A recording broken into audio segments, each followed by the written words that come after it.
تڑپ رہے ہیں فضائے نیلگوں کے لیے، وہ پر شکستہ کے صحن سرا میں تھے خرسند۔ تیری سزا ہے نوائے سحر سے محرومی، مقام شوق و سرور و نظر سے محرومی۔ وہ پرندے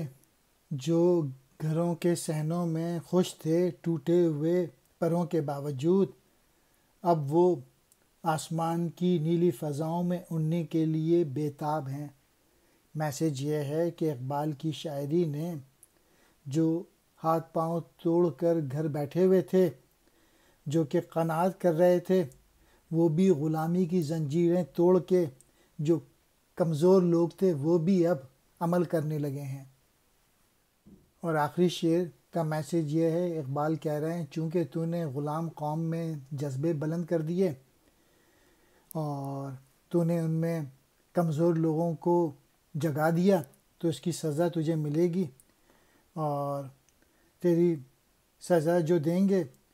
کہ اور سزا کی وجہ کیا ہے کہ تو نے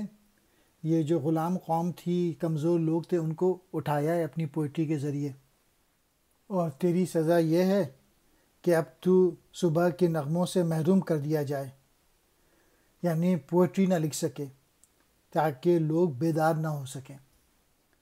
فضائے نیلگوں، نیلے رنگوں کی فضائیں یعنی زمین و آسمان کا درمیانی حصہ، پر شکستہ ٹوٹے ہوئے پر والا، صحن سرا گھر کا آنگن، خرسن خوش، نوائے سحر صبح کے وقت پرندوں کے چہچانے کی آواز، محرومی نہ ملنا، مقام شوق شوق کا مقام، سرور خوش و اطمینان،